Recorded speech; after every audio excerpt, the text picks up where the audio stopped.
Well, we've handed in our submission in relation to the revised guidelines for planning of wind farms, and basically Sinn Féin are also bringing forward comprehensive legislation, and our submission, I suppose, has a number of key points, but I suppose the three most important ones are the whole idea of self-sufficiency, that we would be self-sufficient before we would begin exporting electricity to either Britain or to mainland Europe.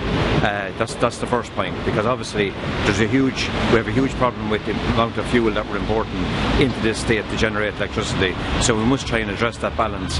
The other point, I suppose, is that we wouldn't see wind as being the only source of alternative energy to be explored. It can be one part of meeting our green energy needs, but only one part of it. One of the other issues is the whole issue of zoning, where these wind farms are located. And what we're saying is that these matters have to be decided by local government, by democratically elected local councillors. So the locations of these wind farms have to be consistent with local county development plans. And the critical infrastructure bill, which was rammed through by the previous Fianna Fáil government, which are really the ones to blame for all of this, that bill cannot be allowed to trump national or local county development plans. The local county development plan has to be the primary document, and it must be consistent with that. And the third point is in relation to setback distances. We have set out in our submission, and we'll be bringing this forward in our bill as well, that there must be statutory regulations regarding setback distances, and that must be pro rata based on the height. And issues of noise and shadow flicker have to be taken into consideration. So we hope that the department will take on board our submission. We see wind as part of the solution, but it has to be done properly, and we have to address the concerns and the needs of local communities, and we must have sustainable development. So we feel that our submission does that. Yeah, we've just submitted our proposals in relation to revising the development guidelines for the wind turbines.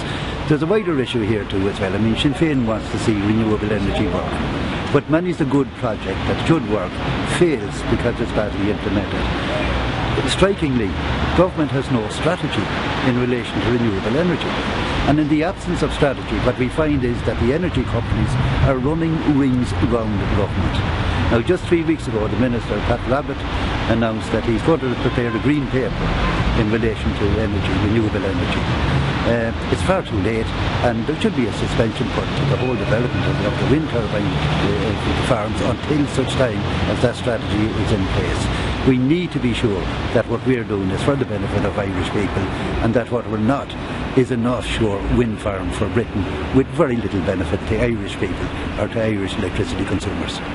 Sinn Féin's position is very clear.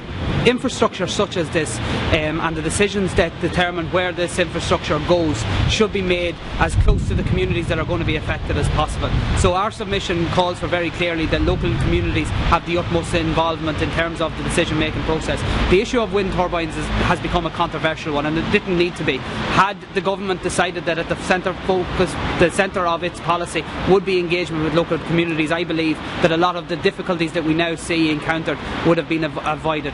So the legislation that's in place at the minute had been implemented at a different time when the highest wind turbine, for example, was in and around 50 metres. We now see proposals for wind turbines of over 200 metres in some instances. So what we argue for in the first instance is maximum public consultation and the need and the demand for public agreement before local communities are forced to accept any type of infrastructure. But secondly, we argue that the whole wind energy sector needs to be regulated by the demands and the needs of the Irish energy needs and the demands of Irish electricity users, rather than being based on multinational foreign companies' demands for profit.